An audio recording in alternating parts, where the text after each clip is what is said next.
Audit the company audit का दूसरा part है, जहाँ पे हम लोग आज सीखेंगे appointment of auditor, rotation of auditor, और ज़्यादा टाइम बचा तो removal and resignation of auditor. तो आइए, लास्ट क्लास हम लोगों ने क्या देखा, हम लोग वो देख लेते हैं। लास्ट क्लास हम लोगों ने सीखा था क्वालिफिकेशन कि कौन बन सकता है, क्वालिफिकेशन क्या है एक ऑडिटर बनने के लिए। एंड फिर हम लोगों ने डिस्क्वालिफिकेशन देखा था, जहाँ पे डिस्क्वालिफिकेशन का काफ़ी ज़्यादा ही चर्चे किए थे हम लोगों ने। कुछ 7 पॉइंट्स थे। एंड फिर हम लोगों ने एक सेक्शन 144 भी पढ़ लिया था, जो कि वो सारे काम देखते हैं जो कि ऑडिटर नहीं कर सकता, एक कंपनी को ऑडिटर प्रोवाइड नहीं कर सकता, वो सारे काम है। आज का हमारा जो क्लास है वो यहाँ से शुरू होता है, अपॉइंटमेंट ऑफ एन ऑडिटर। ये कौन सा सेक्शन में आता है? ये आपका आता है सेक्शन 139 में। तो 3 तरह के ऑडिटर, 3 टाइप से ऑडिटर अपॉइंट होते हैं। एक है आपका फर्स्ट ऑडिटर, एक होता है आपका सब्सिक्वेंट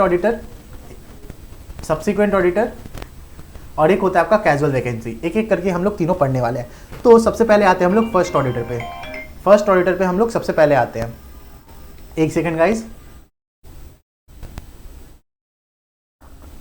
सबसे पहले हम लोग फर्स्ट ऑडिटर पे आते हैं। तो फर्स्ट ऑडिटर में क्या है? फर्स्ट ऑडिटर में भी 2 पार्ट है। गवर्नमेंट कंपनी का जो ऑडिटर होता है उसका अपॉइंटमेंट अलग तरीका से होता है, एंड जो नॉन गवर्नमेंट कंपनी होती है उसका अपॉइंटमेंट अलग तरीका से होता है। वो कैसे होता है वो हम लोग समझेंगे। बट गवर्नमेंट कंपनी में एंड नॉन गवर्नमेंट कंपनी में फर्स्ट ऑडिटर का जो अपॉइंटमेंट है या सब्सिक्वेंट ऑडिटर का जो अपॉइंटमेंट है वो अलग तरीका से होता है। इवन कैजुअल वैकेंसी भी अलग प्रोसीड्यूर है दोनों का, गवर्नमेंट और नॉन गवर्नमेंट में। ठीक है, तो जो गवर्नमेंट कंपनी में जो अपॉइंटमेंट होता है ना, वो होता है आपका एज पर सेक्शन 139(6), और जो नॉन गवर्नमेंट कंपनी में अपॉइंटमेंट ऑफ फर्स्ट ऑडिटर होता है आपका 139(6) से, और गवर्नमेंट कंपनी में आपका अपॉइंटमेंट ऑफ फर्स्ट ऑडिटर होता है आपका 139(7) से। अब ये फर्स्ट ऑडिटर मतलब क्या? फर्स्ट ऑडिटर मतलब पहला ऑडिटर। कंपनी इनकॉर्पोरेट हुआ, काम हुआ 1 साल, अब वो 1 साल का जो audit report, balance sheet, finalisation, ये सब का जो चिट्ठा ऑडिट रिपोर्ट जो आएगा, वो जो ऑडिटर करेगा वो है आपका फर्स्ट ऑडिटर। और ये फर्स्ट ऑडिटर के बाद जितने भी ऑडिटर होते हैं ये होते हैं सब्सिक्वेंट ऑडिटर। और ये कैजुअल वैकेंसी ऑडिटर क्या होता है? कैजुअल वैकेंसी ऑडिटर वो होता है जब ऑडिटर अपना टेन्योर खत्म हो देता है, या तो रिजाइन कर देता है,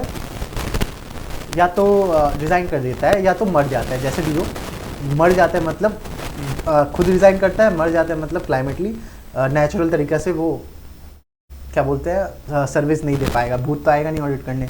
तो ये 3 तरह से हैं, फर्स्ट ऑडिटर, सब्सिक्वेंट ऑडिटर और कैजुअल वैकेंसी ऑडिटर। आइए अब हम लोग first auditor of government company, non government company शुरू करते हैं। हम लोग क्या करेंगे अभी? First auditor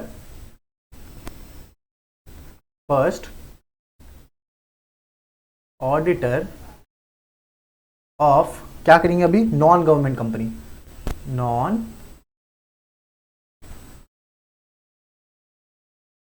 government company. और ये है हमारा सेक्शन कौन सा? 139। ये है हमारा सेक्शन 139(6), हमारा सेक्शन 139(6). अब ये क्या बोलता है ना, first auditor of non government company कौन करता है? ये अपॉइंट करना चाहिए बीओडी के, बीओडी करेगा। बीओडी कौन है? Board of director. बीओडी करेगा कितना दिन में? 30 डेज में। 30 डेज कहाँ से? रजिस्ट्रेशन ऑफ द कंपनी से। मतलब आज अगर मेरा कंपनी रजिस्टर हुआ, आज से 30 डेज में मेरे को मेरा ऑडिटर क्या बोलते हैं अपॉइंट करना पड़ेगा। कौन करेगा? बीओडी। अब मान लीजिए बीओडी ने किसी कारणवश या कुछ भी था, बीओडी ने नहीं किया, तब क्या होगा? अगर बीओडी ने 30 डेज में अपॉइंट नहीं किया अपना फर्स्ट ऑडिटर को, तो बीओडी ये बात मेंबर्स को बताएगा। मेंबर्स मतलब शेयर होल्डर्स, ये सबको बताएगा, और मेंबर्स फिर अपॉइंट करेंगे 90 डेज में, 90 days from the date BOD inform. जैसे कि बीओडी ने उनको मान लीजिए परसों बताया, 30 डेज एक्सपायर हो गया, एंड 33rd डे पे 33 डेट पे बीओडी ने मेंबर्स लोगों को बताया कि देखो हमने अपॉइंट नहीं कर पाए हम लोग, अब आप लोग समझो। तो वो 33 डेज से 90 डेज के बीच में जो मेंबर्स हैं कंपनी के, वो लोग जो शेयर होल्डर्स हैं वो लोग अपॉइंट करेंगे फर्स्ट ऑडिटर। ठीक है, और फर्स्ट ऑडिटर क्या होगा? होल्ड करेगा ऑफिस कितना? 1 साल के लिए बस। फर्स्ट स्टेज में फर्स्ट ऑडिटर जो है सिर्फ 1 साल के लिए अपना ये जो पोस्ट है ऑडिट वाला वो होल्ड करेगा। आइए जो हम लोगों ने बोला है इसको लिखते हैं in word, in points I should say, black. आगे हम लोग कहाँ पे, नंबर 1 में। हाँ, तो नंबर 1 क्या है, first auditor of non government company, first auditor of non government company shall be appointed, shall be क्या, appointed, shall be appointed by the BOD, BOD मतलब board of director, by the board of director, by the board of director within 30 days, within 30 days of registration of company, within 30 days of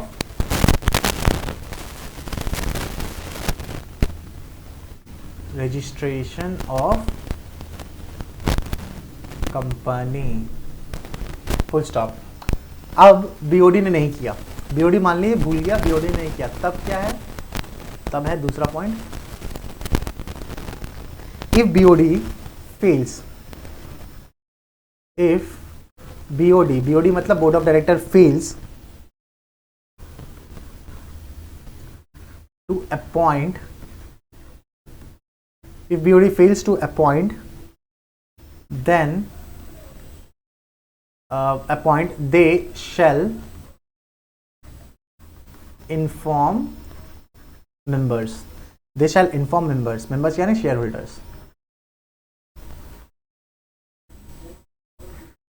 shareholders, members shall appoint, members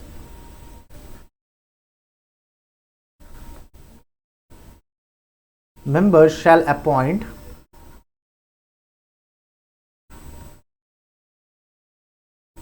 within, members shall appoint within 90 days, within 90 days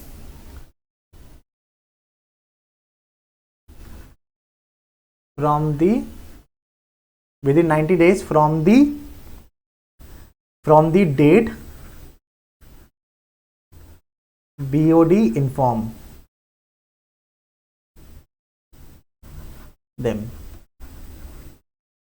यानी कि मोटा मोटा बात क्या है कि first auditor जो है नॉन गवर्नमेंट कंपनी का, नॉन गवर्नमेंट कंपनी का जो फर्स्ट ऑडिटर है वो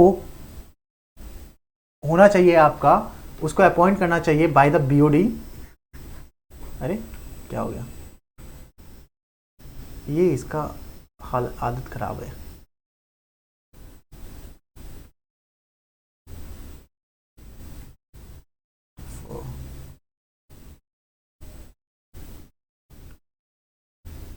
क्या हो गया यार, अच्छा ठीक है चलो, आए हम लोग पेन पे थे। हाँ, तो मोटा मोटा बात ये है कि first auditor of non government company, याद रखिएगा ये नॉन गवर्नमेंट कंपनी का बात हो रहा है, कौन किसका बात हो रहा है, ये नॉन गवर्नमेंट कंपनी का बात हो रहा है। First auditor of non government company, non याद रखिएगा, शैल be appointed by the BOD, BOD with in कितना, विद इन 30 डेज, इसको मैं दूसरे कलर से हाईलाइट कर दूंगा, विद इन 30 डेज ऑफ क्या, with in 30 days of registration of company, company आज रजिस्टर हुआ, आज से 30 दिन के भीतर मेरे को क्या करना पड़ेगा, इसको क्या बोलते हैं आपका, अपॉइंटमेंट करना पड़ेगा मेरे को, किस चीज का, ऑडिटर का, with in 30 days of registration of company.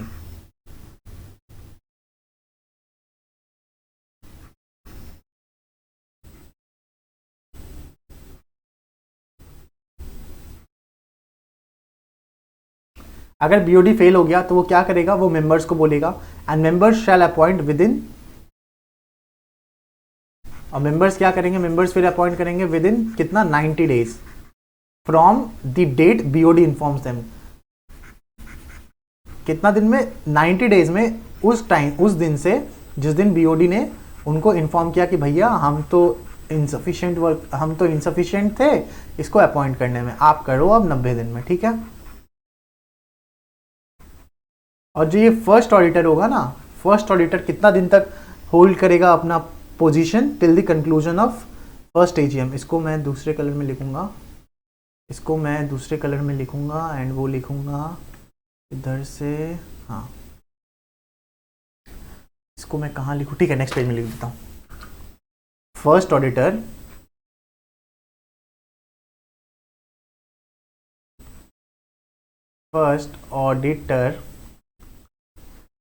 of non-government company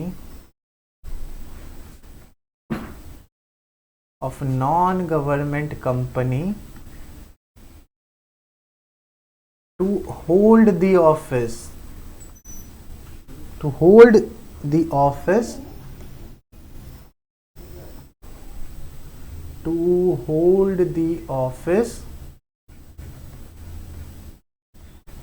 till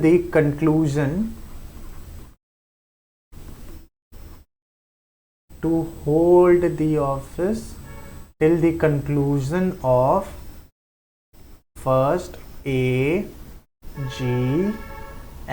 अब ये AGM क्या है? AGM है आपका एनुअल जनरल मीटिंग। एक साल के परफॉर्मेंस के बाद AGM करना पड़ता है, जहाँ पे जनरल मीटिंग होता है, शेयर होल्डर्स को बोला जाता है कि हम लोगों ने कैसा परफॉर्म किया, ऑडिट रिपोर्ट, ये फलना चलना बहुत कुछ वहाँ पे बताया जाता है।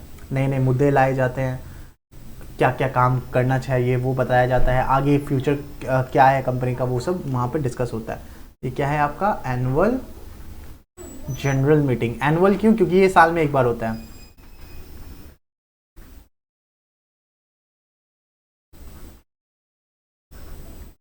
एनुअल जनरल मीटिंग AGM, ठीक है। तो first auditor to hold government, first auditor of non government company to hold the office till the conclusion of first AGM, ठीक है।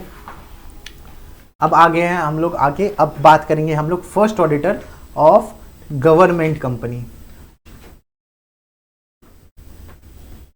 First auditor of government company, first auditor of government company, और ये है आपका section same 139, लेकिन क्या? Sub section 7, section 139 sub section 7। First auditor of government company कौन करेगा? क्या BOD करेगा? जी नहीं, C&AG, controller and auditor general of India, C&AG इसको अपॉइंट करता है। तो आइए पॉइंट्स में लिखते हैं। क्या हो गया? कंट्रोल कुछ तो प्रेस हो रहा है, अच्छा सॉरी। 1, अरे यार क्यों ऐसे कर रहे हो? 1। So first auditor of government company, first auditor of government company shall be, shall mean should, shall be appointed,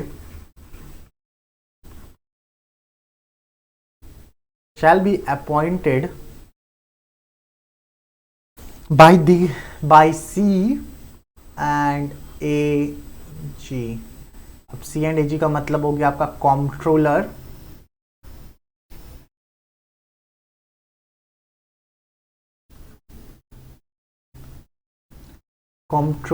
and auditor general of India. और ये कब तक करेंगे? शैल be appointed by C&AG with in 60 days,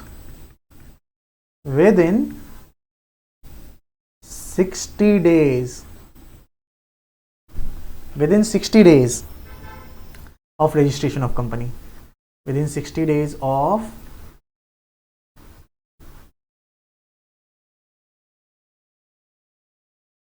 registration of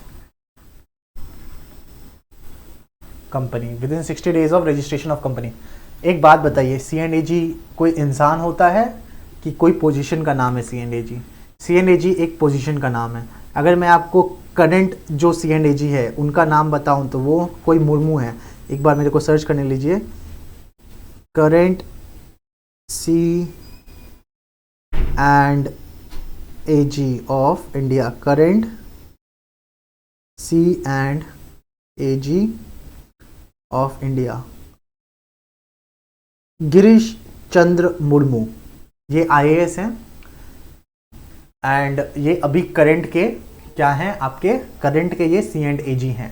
तो first auditor of government company section 139(7) बोलता है कि first auditor of government company appoint करेगा कौन? CNAG, controller and auditor general of India, within कितना? 60 डेज। कितना दिन में करेगा? 60 दिन में करेगा। कब? 60 दिन, 60 days of registration of company, 60 days from registration of company में क्या होना चाहिए? हो जाना चाहिए इनका ये क्या, अपॉइंटमेंट ऑफ ऑडिटर हो जाना चाहिए। एंड कौन करेगा?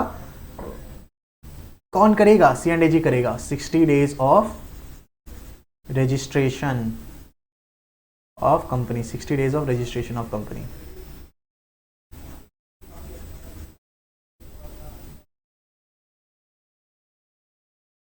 Days of registration of company.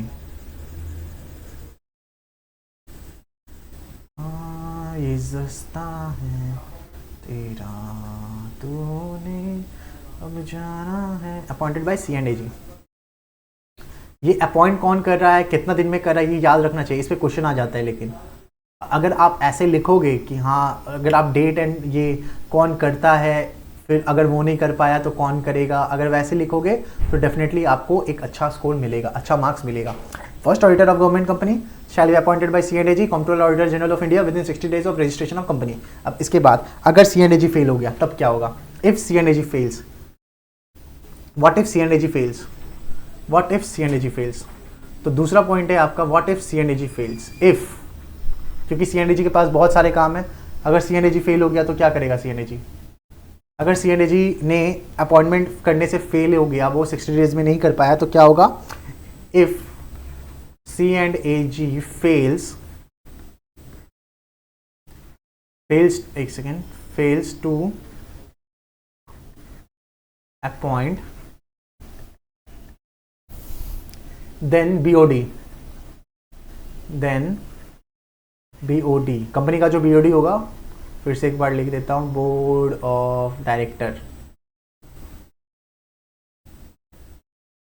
If C&AG fails to appoint, then BOD, board of director shall appoint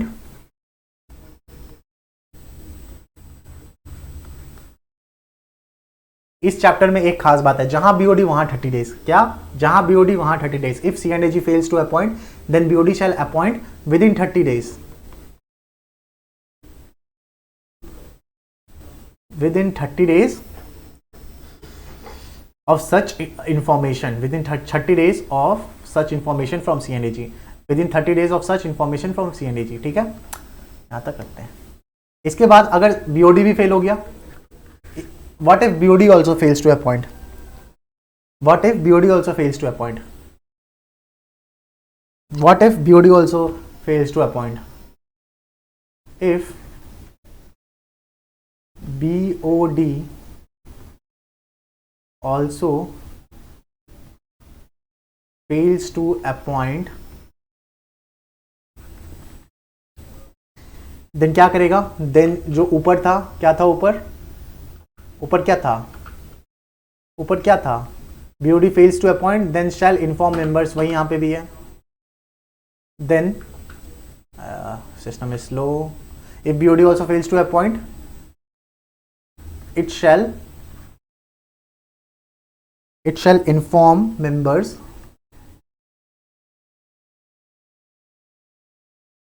it shall inform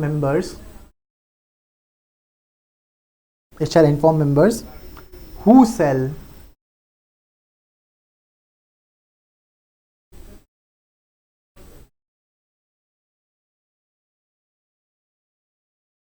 shall appoint who shall appoint within 60 days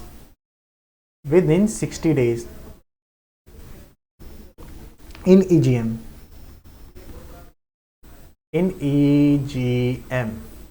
extra ordinary general meeting.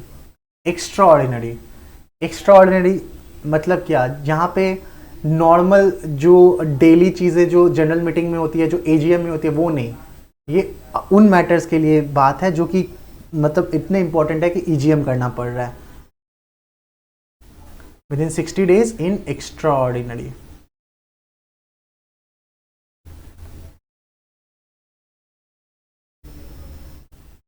Extraordinary general meeting.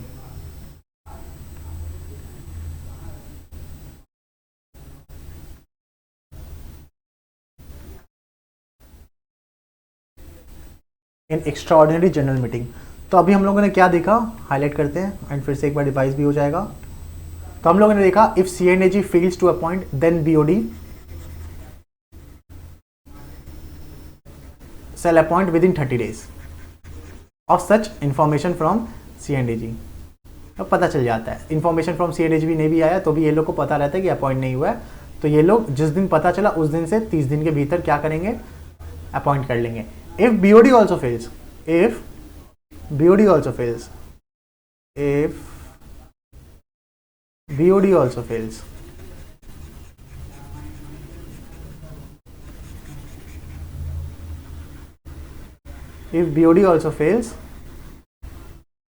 अरे यार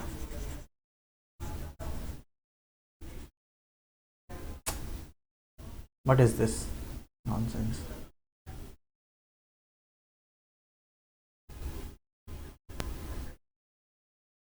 एक second, क्या लिखा था मैं इधर। If BOD also fails, ये लिखा था ना जी।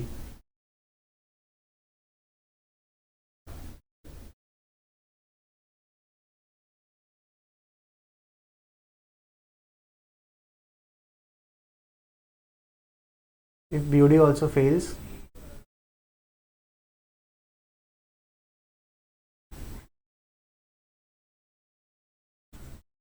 to appoint, it shall inform members who shall appoint within 60 days। members कौन, मतलब share holders. it shall inform members who shall appoint within 60 days in EGM, extraordinary general meeting। ठीक है, तो ये हो गया हमारा क्या, फर्स्ट अपॉइंटमेंट हमारा दोनों ही गवर्नमेंट का और नॉन गवर्नमेंट कंपनी का खत्म हो गया। गवर्नमेंट कंपनी का कौन करेगा, फर्स्ट ऑडिटर अपॉइंट BOD करेगा, एंड जहां BOD वहां क्या, वहां 30 डेज। तो first auditor of non government company shall be appointed by BOD within 30 days of registration of company. BOD नहीं करता है तो वो मेंबर्स को बताएगा, एंड मेंबर्स कितना दिन में करेंगे, फिर 90 डेज में मेंबर्स क्या करेंगे, अपॉइंट करेंगे फ्रॉम द डेट उनको BOD से पता चला।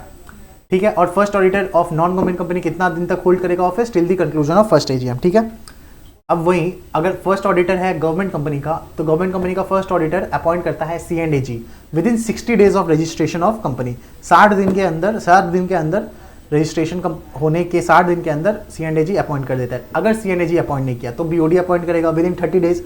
अगर BOD भी अपॉइंट नहीं किया तो वो क्या करेगा, मेंबर्स को बताएगा कि भैया देखो हमसे ना हो पाएगा। तो हमसे ना हो पाएगा तो फिर मेंबर्स क्या करेगी, मेंबर्स 60 डेज में EGM में क्या बोलते हैं, ऑडिटर को अपॉइंट कर लेगी। अब जो इसका आएगा, अब जो फर्स्ट ऑडिटर आएगा इधर, वो कितना दिन, first auditor of non government company कितना देर के लिए ऑफिस होल्ड करेगा। फर्स्ट ऑडिटर, यार ये नहीं चाहिए, ब्लैक दे दे। First auditor of non government, ना, first auditor of government company है ये। First auditor of government company shall hold office till the conclusion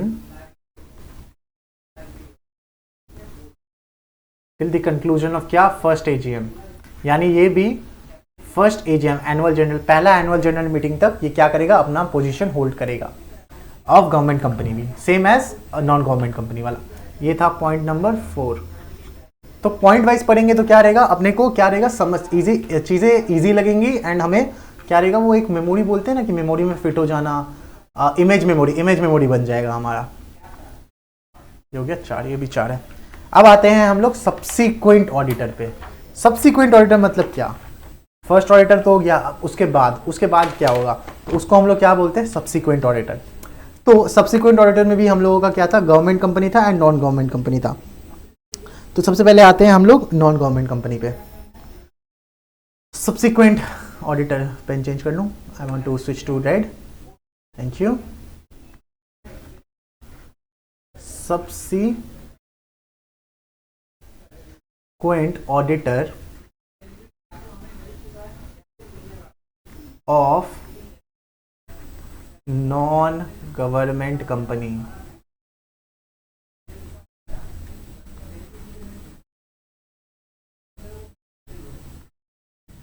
ये PA डिलीट कर देता हूं। इसका क्या है सेक्शन, इसका सेक्शन है आपका 139 और इसका सेक्शन सब सेक्शन है 139(1). ठीक है। अब ये क्या बोलता है, subsequent auditor of non government company क्या बोलता है कि भैया फर्स्ट ऑडिटर तो हो गया, फर्स्ट ऑडिटर एक फर्स्ट AGM तक ऑफिस होल्ड करेगा, उसके बाद क्या, उसके बाद क्या होगा ना कि BOD जो है वही अपॉइंट करेगा और इससे रिलेटेड क्या होगा, BOD क्या बोलेगा, BOD अपॉइंट करेगा एंड उससे कुछ कुछ डॉक्यूमेंट्स भी लेंगे। क्या डॉक्यूमेंट्स लेंगे वो हम लोग देखते हैं, एक second.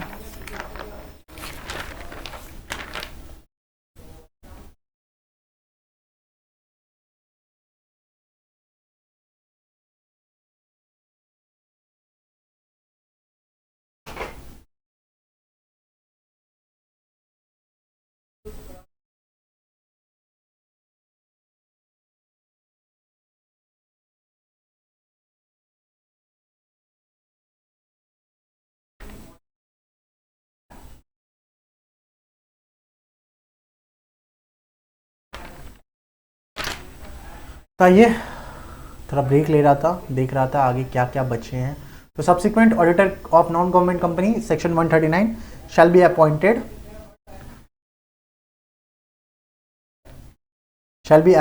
in first AGM, shall be appointed in first AGM, first AGM में ही ये अपॉइंट हो जाएगा, shall be appointed in first AGM and ये कब तक होल्ड करेगा, वो क्या बोलते हैं आपका office, and hold the office from conclusion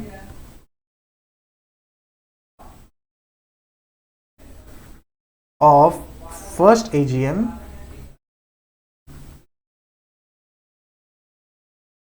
till the conclusion of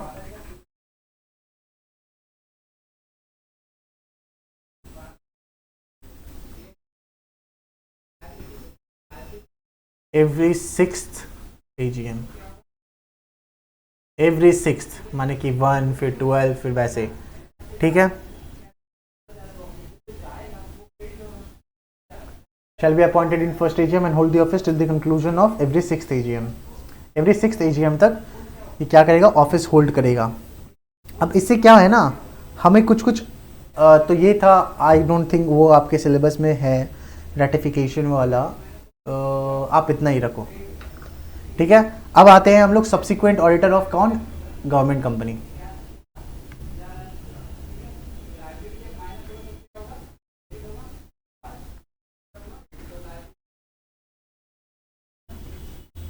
subsequent auditor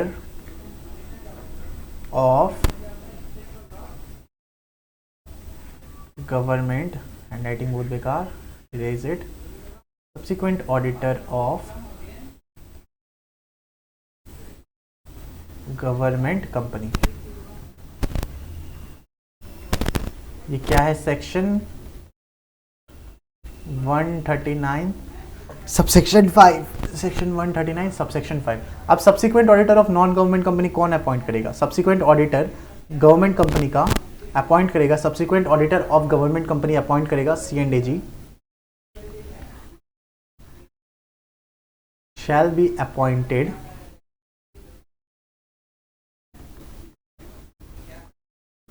by C&AG यानी वही controller auditor general of India within 180 days, within 180 days of the start of every financial year, within 180 days of the start of every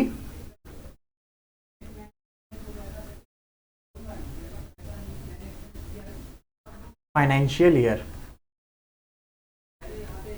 यानी कि ये जो है ये hold करेगा office till conclusion, उस साल का एजीएम होने तक ये क्या करेगा? ऑफिस को होल्ड करेगा।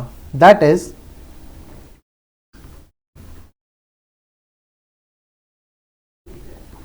It will hold the office till the conclusion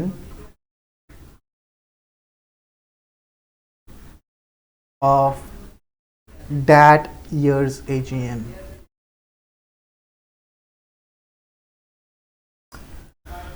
तो ये हो गया हमारा subsequent auditor of government company भी।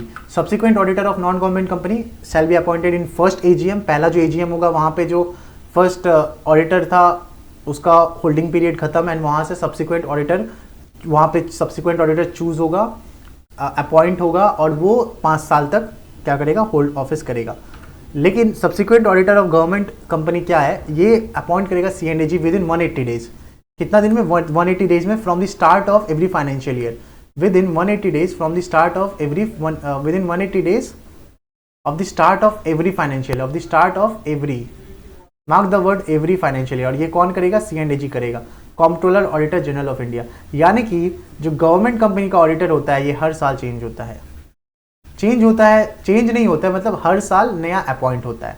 नया मीन्स ऐसा नहीं होगा कि लोग नए होंगे, मे बी लोग वही हो बट रीअपॉइंट होगा, समझे आप? लोग वही हो सकते हैं बट रीअपॉइंट होगा, इसीलिए यहां पे बोला है वो चीज। shall be appointed by C&AG within 180 days of the start of every financial year. That is, it will hold office till the conclusion of that year AGM. तो ये था हमारा क्या? Subsequent auditor. Okay, subsequent auditor दोनों का हो गया। अब आएंगे हम लोग कैजुअल वैकेंसी पे। कैजुअल वैकेंसी जो है वो क्या होता है? Casual vacancy, what do we mean by casual vacancy?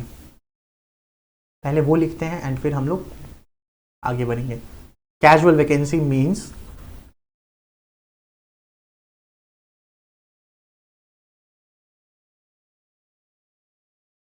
casual vacancy means, एक second, casual vacancy means auditor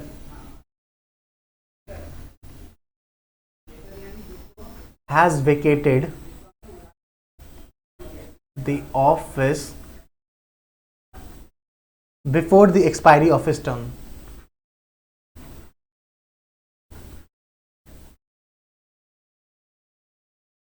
Before the expiry of his term या tenure। ठीक है, तो ये कैजुअल वैकेंसी होता है। अब कैजुअल वैकेंसी ऑडिटर कौन करता है एंड गवर्नमेंट कंपनी में कौन करता है एंड नॉन गवर्नमेंट कंपनी में कौन करता है वो हम लोग देखते हैं। कैजुअल वैकेंसी ऑफ ऑडिटर, इसका नॉन गवर्नमेंट कंपनी और गवर्नमेंट कंपनी का सेक्शन सेम है। क्या है सेक्शन? सेक्शन 139(8) होना चाहिए मेरे हिसाब से, 139(8), बिल्कुल 139(8) है। तो पहले हम लोग जानेंगे इसमें क्या है।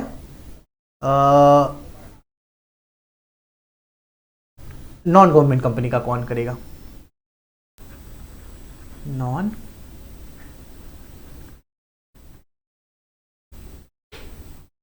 गवर्नमेंट कंपनी और एक बात, मैं जैसे यहाँ पे डायग्राम्स बना के कर रहा हूँ वैसे आप एग्ज़ाम में मत लिखिएगा, एग्ज़ाम में आपको पैराग्राफ वाइज ही लिखना है। अभी आपको चीज़ें जल्दी समझ आए इसीलिए मैं इसको पॉइंट क्या बोलते हैं आपको टैबुलर फॉर्म में या ऐसे शो करके इधर बता रहा हूँ, ठीक है, वरना आपको पैराग्राफ फॉर्म में ही लिखना है। तो नॉन गवर्नमेंट कंपनी का क्या है, इसमें दो पार्ट होते हैं। नॉन गवर्नमेंट कंपनी में दो पार्ट है। पहला पार्ट क्या है कि वैकेंसी हो गया, रेजिग्नेशन नहीं हुआ, मतलब वैकेंसी हो गया है for other reason than resignation. All casual vacancy, अरे यार कहाँ चला गया ये,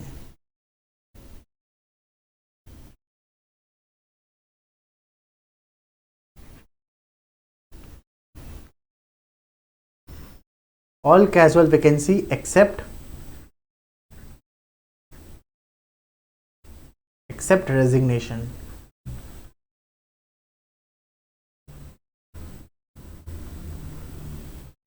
और एक है आपका casual vacancy due to resignation.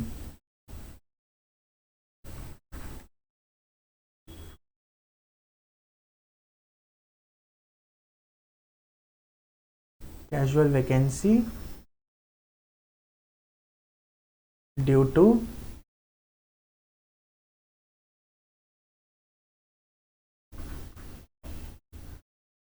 Resignation. तो इसमें क्या है आपका casual vacancy of auditor section 139(8), इसमें नॉन गवर्नमेंट कंपनी में दो पार्ट है। All vacancy, all casual vacancy except resignation, like death, insolvency, lunacy, ये सब हो गया, शैल बी, ये कौन भरेगा, shall be filled by BOD within 30 days of such vacancy. जहां BOD वहां 30 days, within 30 days of such vacancy, ठीक है।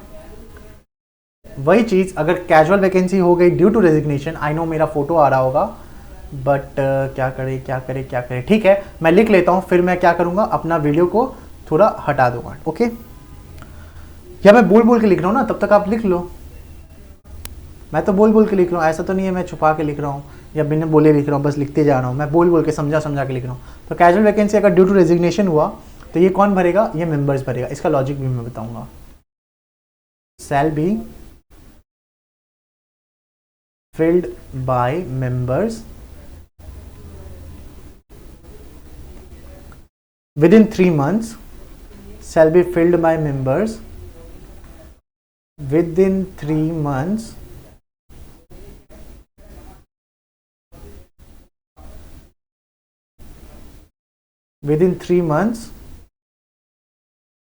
of recommendation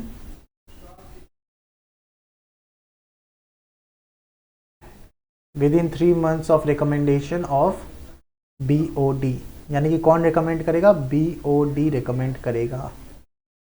with in 3 months of recommendation of BOD। ऐसा क्यों? कैजुअल वैकेंसी में क्या होता है ना, एक होता है कि आपका रेजिग्नेशन नहीं किया है तो वो कौन भरेगा, वो भरेगा BOD। अगर रेजिग्नेशन नहीं है तो वो भरेगा कौन, वो BOD भरेगा। वो कौन भरेगा, वो आपका एक सेकेंड सेम ही हो गया, ये कर देता हूँ। वो कौन भरेगा, फ्रस्ट्रेटिंग।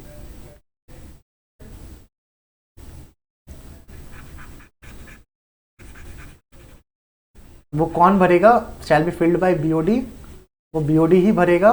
और कितना दिन में भरेगा, वो 30 days में भरेगा। जहां BOD, यहाँ पे इस चैप्टर में द कंपनी ऑडिट में जहां BOD वहां क्या 30 days, वहां क्या, अरे यार black,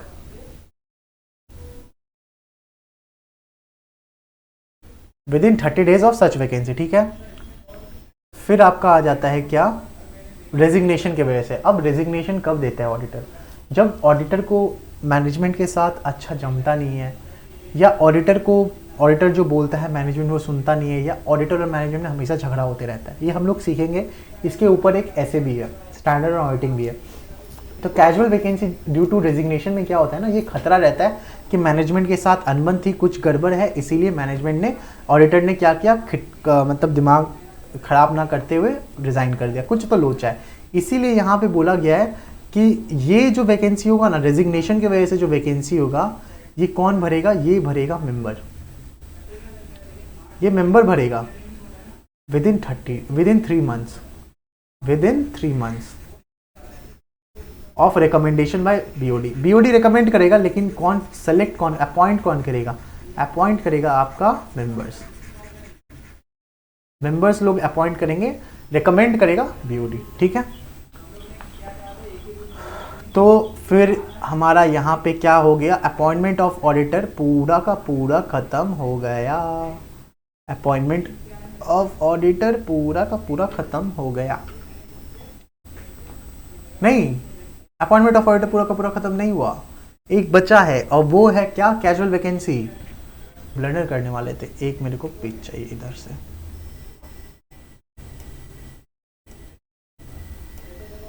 I need a page, oh no, अरे भाई कहाँ था ये, मेरे को एक पेज चाहिए, यहाँ से मिल जाएगा।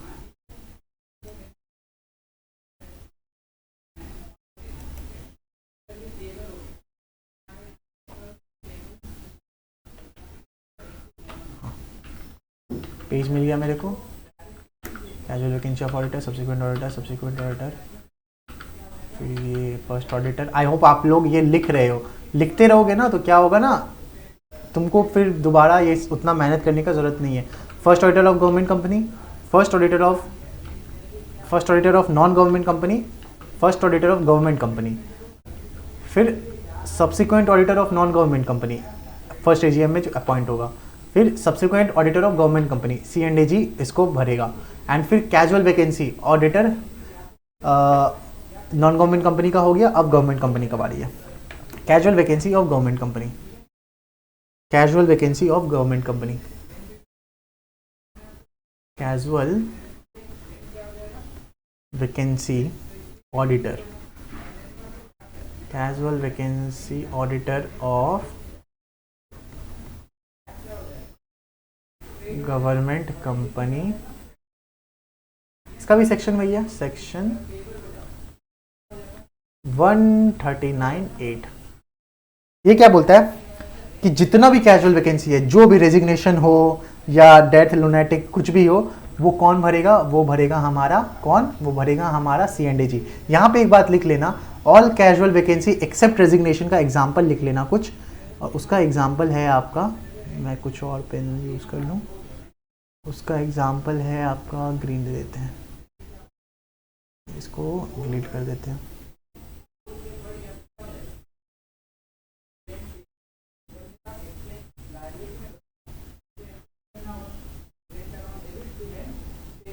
डेथ,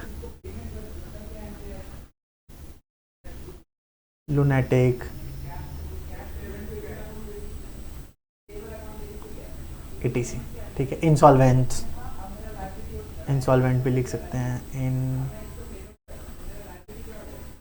इंसॉल्वेंट, ठीक है। तो इसका एग्जांपल क्या है, डेथ, इंसॉल्वेंट, लुनेटिक एक्सेट्रा। चल रहा है ना रिकॉर्डिंग, जी बिल्कुल चल रहा है, ठीक है। तो casual vacancy of government company section 139 क्या बोलता है ये, कि ऑल दी वैकेंसी, ऑल जो भी रेजिग्नेशन से हो या कुछ और अदर रीजंस हो, जैसे कि डेथ हो गया, लुनेटिक हो गया, इंसॉल्वेंट हो गया, ऑल सारा, all casual vacancy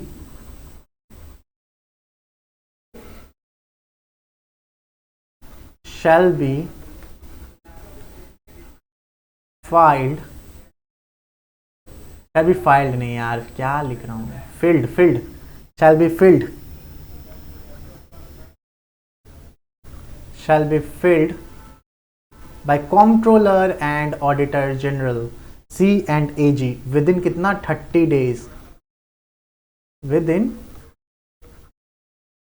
30 days of such vacancy, of such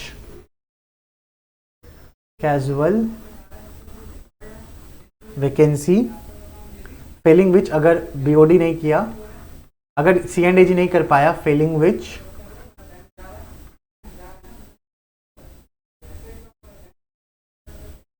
BOD shall fill, failing which BOD shall fill within 30 days,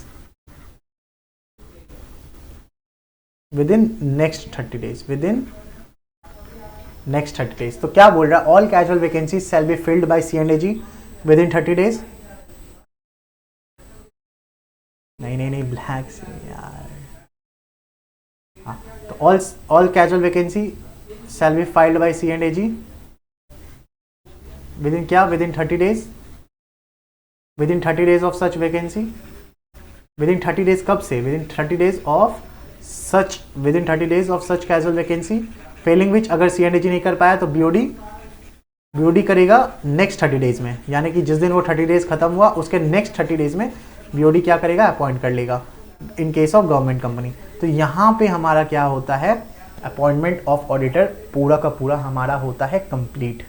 I hope आपको अब अपॉइंटमेंट ऑफ ऑडिटर से कोई भी टेंशन नहीं होगी। फर्स्ट ऑडिटर कौन अपॉइंट ऑफ गवर्नमेंट कंपनी कौन appoint करेगा? C&AG। First auditor of non government company कौन अपॉइंट करेगा? BOD।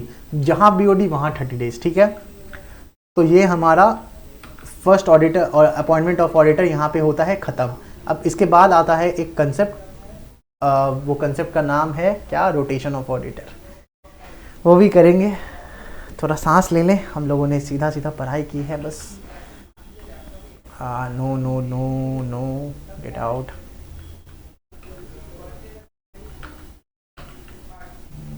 First auditor of non government company हो गया, 30 डेज रजिस्ट्रेशन BOD करेगा, C&AG करेगा 60 डेज में, फिर BOD करेगा नेक्स्ट 30 डेज में। अगर BOD भी नहीं किया तो कौन करेगा? 60 डेज में मेंबर्स लोग करेंगे EGM बुला के, ठीक है।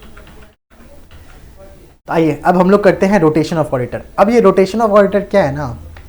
रोटेशन ऑफ ऑडिटर बोलता है कि कुछ ऐसी कंपनीज हैं, वो क्या हैं? वो एक ऑडिटर अगर इंडिविजुअल है तो एक ऑडिटर 5 साल 5 ईयर्स से ज़्यादा ऑडिटर नहीं रख सकते। अगर फर्म है तो 10 साल। फिर से एक बार रिपीट करता हूँ। रोटेशन ऑफ ऑडिटर बोलता है, अंडर सेक्शन 139(2) लिखा गया है कि कुछ ऐसी कंपनीज हैं जो कि गवर्नमेंट ने प्रेस्क्राइब की है, वो कंपनीज इंडिविजुअल ऑडिटर को एक टर्म ऑफ 5 ईयर्स से ज़्यादा ऑडिटर नहीं रख सकती कंटिन्यू। यानी कि वो अगर 5 साल ऑडिटर रह गया तो फिर 6th ईयर वो ऑडिटर नहीं बन सकता। और वहीं अगर ये फर्म है तो 2 टर्म्स ऑफ 5 ईयर, यानी कि एक कंटिन्यू वे में वो सिर्फ 10 साल ऑडिटर रह सकता है। 11th ईयर फिर वो नहीं रह सकता। एंड दोनों ही केस में एक कूलिंग पीरियड है। मतलब कूलिंग पीरियड मतलब कि इस पीरियड में वो इंसान या वो फर्म वापस से उस कंपनी का ऑडिटर नहीं रहेगा। समझ गए आप? और इसको बोला कि इसको लाया क्यों गया? इसको इसीलिए लाया गया कि कुछ थ्रेट्स हैं ऑडिट पे, कुछ थ्रेट्स हैं। एक है आपका उनमें से फैमिलियरिटी थ्रेट। आप बताओ, आप किसी ऑडिट कर रहे हो, सालों साल ऑडिट किए जा रहे हो, उसके साथ एक आपका अलग बॉन्ड बन जाएगा, उसके साथ आपका एक अलग बॉन्ड बन जाएगा एंड आप फिर इंडिपेंडेंट नहीं रहोगे। वही इंडिपेंडेंट को लाने के लिए ये रोटेशन ऑफ ऑडिटर लाया गया, ठीक है। तो फैमिलियरिटी थ्रेट हम लोग का सिलेबस में भी है। जब हम लोग ऑडिट चैप्टर 1 या 2 करेंगे तब हम लोग फैमिलियरिटी थ्रेट पढ़ेंगे, वो तब पढ़ेंगे। अभी हम लोग देखते हैं क्या लिखा गया रोटेशन ऑफ ऑडिटर। अब इसका एप्लीकेबिलिटी देखते हैं। मैंने क्या बोला कि कुछ ऐसी कंपनीज हैं जिन पे रोटेशन ऑफ ऑडिटर एप्लीकेबल है, जो कि इंडिविजुअल को more than 5 years, 1 term of 5 years से ज़्यादा कंटिन्यूअल बेसिस पे ऑडिटर नहीं रख सकती। और फर्म है अगर तो 2 टर्म्स ऑफ 5 कंसेक्यूटिव ईयर्स से ज़्यादा उनको ऑडिटर नहीं रख सकती। तो इसका एप्लीकेबिलिटी देख लेते हैं पहले। एबिलिटी, यार क्या हो रहा है,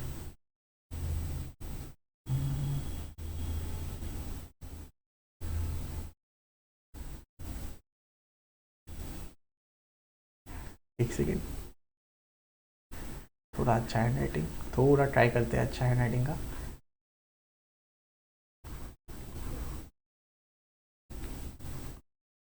क्या यार,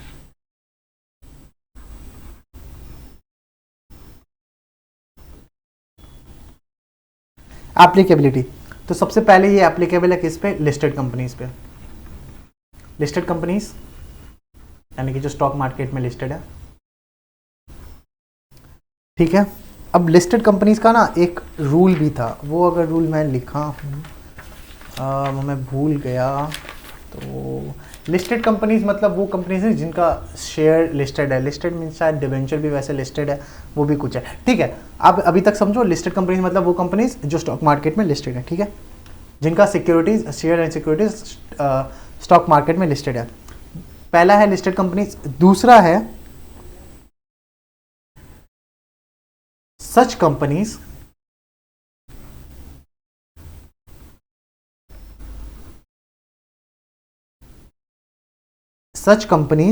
as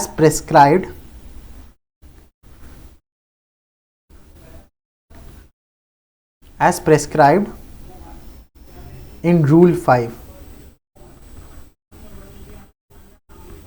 एक रूल 5 है, वहां पे जो कंपनीज प्रेस्क्राइब की गई हैं, एंड वहां पे कौन सी कंपनीज प्रेस्क्राइब की गई हैं, वो है आपकी पहली जो है, जो कंपनी प्रेस्क्राइब की गई है वो है unlisted public company.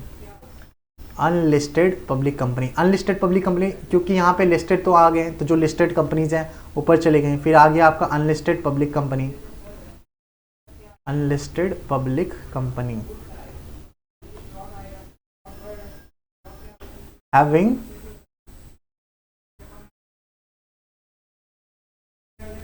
Having paid up share capital, paid up share capital कितना, 10 crore minimum, 10 crore minimum. Such companies as prescribed in rule 5, and rule 5 में जो कंपनीज प्रेस्क्राइब की गई हैं उनमें पहला था unlisted companies having paid up share capital कितना, मिनिमम 10 करोड़। उसके बाद जो कंपनीज प्रेस्क्राइब की गई हैं जो है पॉइंट 2, वो है आपका private companies, private company having paid up share capital, having paid up share capital, having paid up share capital कितना, मिनिमम 50 करोड़, मिनिमम 50 करोड़, ठीक है। और तीसरा जो और आखिरी कंपनी जिसके ऊपर रोटेशन ऑफ ऑडिटर लागू होता है वो है any company, any company, public हो प्राइवेट हो मतलब नहीं है, any company having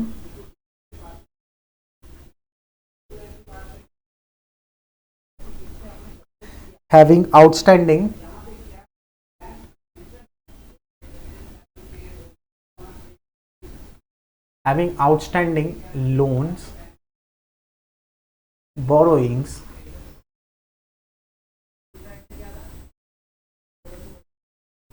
from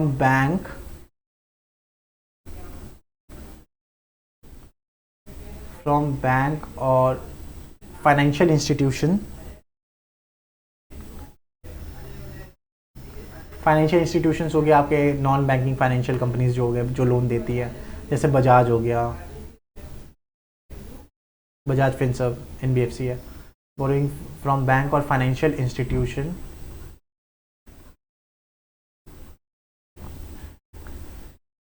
and public deposit, any company having outstanding loan, borrowings from bank or financial institutions and public deposit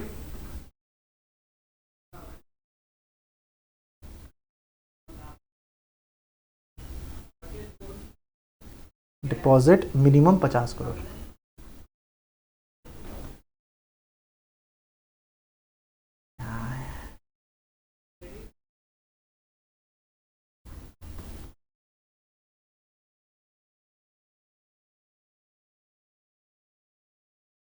minimum 50 crore. Limits याद रखिएगा किस पे एप्लीकेबल है, हो सकता है आ भी जाए, नहीं भी आ सकता है। तो एप्लीकेबिलिटी है सबसे पहला लिस्टेड कंपनीज, और वो कंपनीज जो रूल 5 में प्रिस्क्राइब की गई हैं। रूल 5 में कौन सी कंपनी प्रिस्क्राइब की गई है? पहला था आपका अनलिस्टेड पब्लिक कंपनी,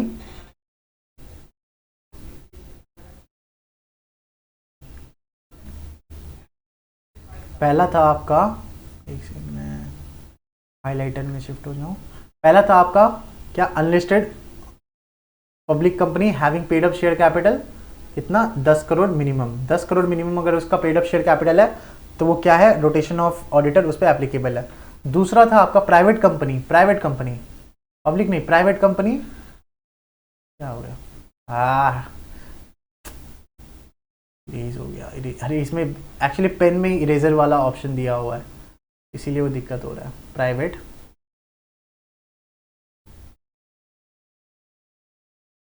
कंपनी, ठीक है। पहला वाला था क्या? Private company. पहला वाला था लिस्टेड कंपनी, उसके बाद था such companies as prescribed in rule 5। Rule 5 में पहला था unlisted public company having paid up share capital 10 crore minimum. उसके बाद था आपका क्या? Private company having paid up share capital minimum 50 crore.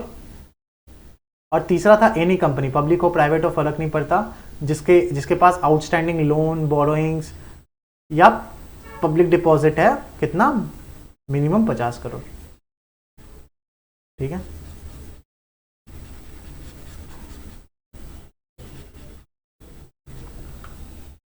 अब इन कंपनीज पे क्या एप्लीकेबल है वो लिखते हैं। इन कंपनीज को बोला गया, अब ये तो एप्लीकेबिलिटी हो गया, एप्लीकेबिलिटी हम लोग समझ गए। अब एप्लीकेबिलिटी किस चीज का है? अब एप्लीकेबिलिटी जो चीज का है, कंपनीज को बोला गया दी एबव, इसमें बोला गया कि दी एबव मेंशन्ड कंपनी, ये जो एबव मेंशन्ड कंपनी है,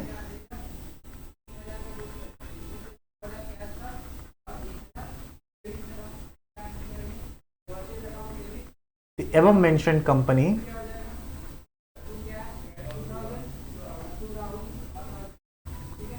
the above mentioned companies cannot, क्या? cannot, the above mentioned companies cannot appoint same auditor,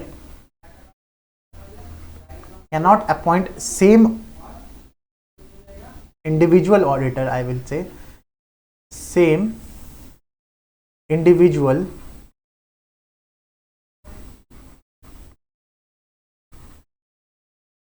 for more than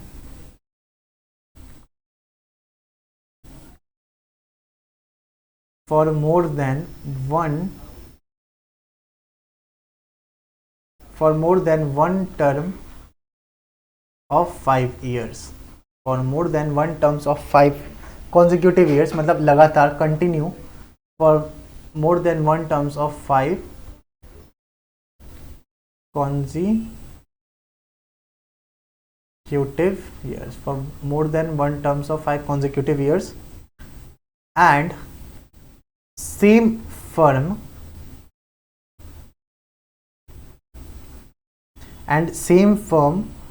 for more than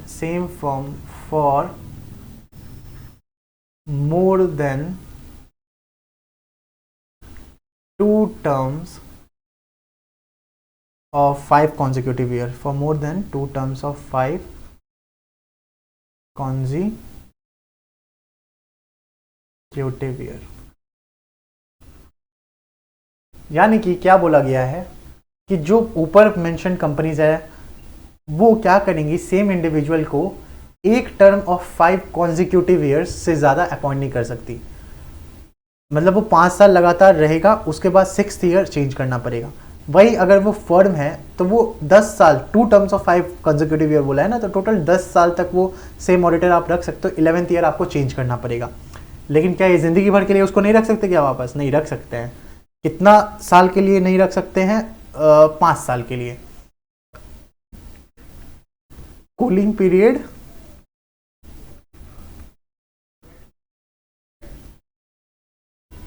in both case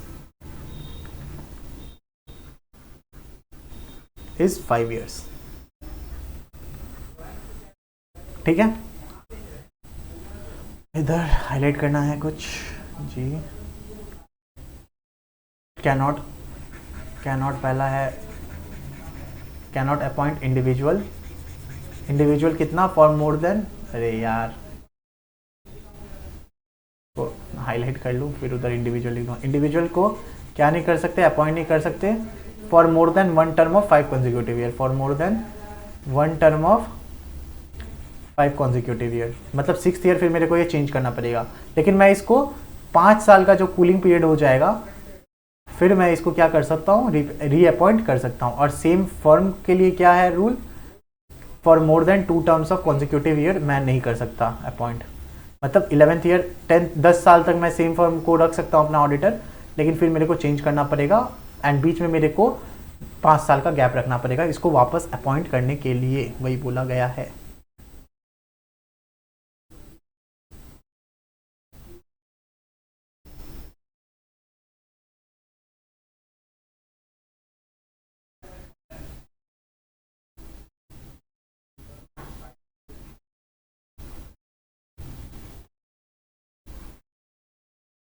individual,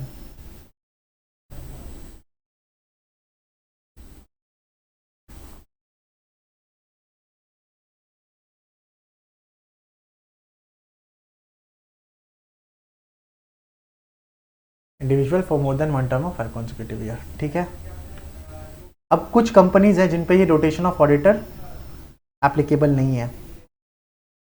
नहीं, कुछ points हैं applicable नहीं है, तो वही ऊपर हो गया ना, जिस पे एप्लीकेबल है वो लिख दिया है, तो बाकी कंपनीज पे एप्लीकेबल नहीं है।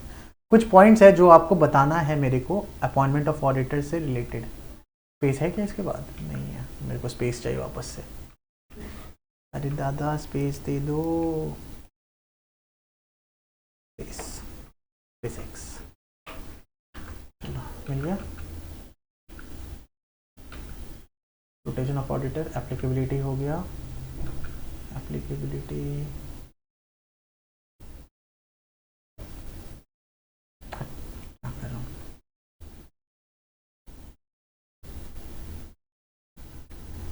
एप्लीकेबिलिटी हो गया।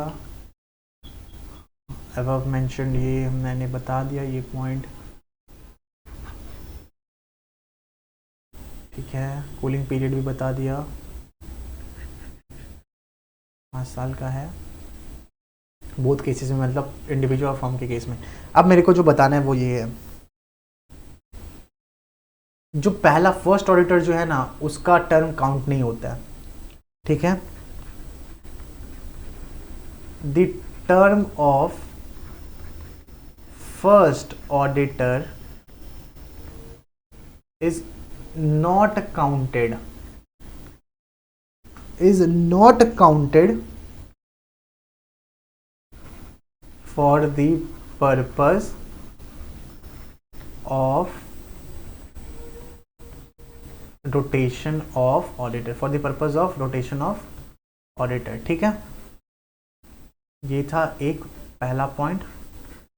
मतलब फर्स्ट ऑडिटर का जो टर्म है जो होल्ड करेगा कितना, फर्स्ट एजीएम तक, उसका जो वो जो टर्म है वो काउंट नहीं करेंगे रोटेशन। मतलब सब्सिक्वेंट ऑडिटर का जो फर्स्ट ऑडिटर के बाद जो ऑडिटर आएगा वहां से रोटेशन ऑफ ऑडिटर अगर एप्लीकेबल है तो आप पे इंप्लीमेंट होगा। ये 5 साल इंडिविजुअल के केस में एंड 10 साल फर्म के केस में। दूसरा है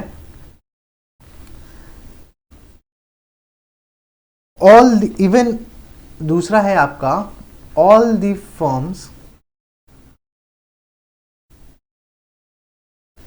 all the firms having common partner, having the common partner of firm under cooling period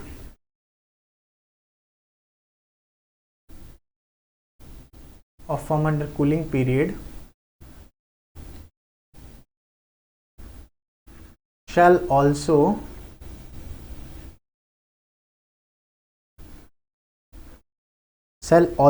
come under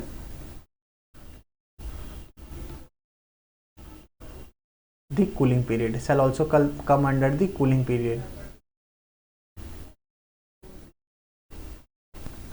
यानी कि क्या है, एक मान लीजिए X लिमिटेड है एंड X लिमिटेड में ऑडिटर थे X, ठीक है, और ये X क्या है, ये 3 जगह पे क्या है आपके, ये X था ऑडिटर X लिमिटेड का, नहीं Y कर देते हैं, X लिमिटेड का ऑडिटर कौन था, Y था, और Y A B C ये 3 फर्म्स है, इनमें पार्टनर था।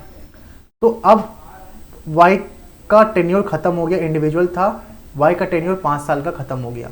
अब जैसे ही Y का टेन्योर 5 साल का खत्म हो गया, कूलिंग पीरियड 5 साल का लग गया, तो ये जो ABC जो थे ना, जहां पे Y पार्टनर था, ये लोग भी कूलिंग पीरियड में आ जाएंगे। समझे आप, X लिमिटेड का ऑडिटर था Y and Y cooling period में आ गया, तो Y जहां जहां पार्टनर है ABC फर्म में, ये लोग भी कूलिंग पीरियड में आ गए, यही बोला है यहाँ पे, ठीक है।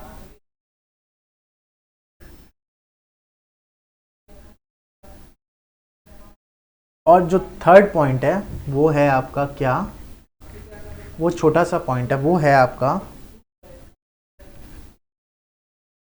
Even if a term is of less than 5 years,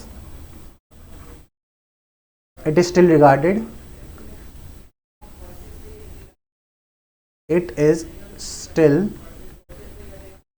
regarded as a term and cooling period shall be observed।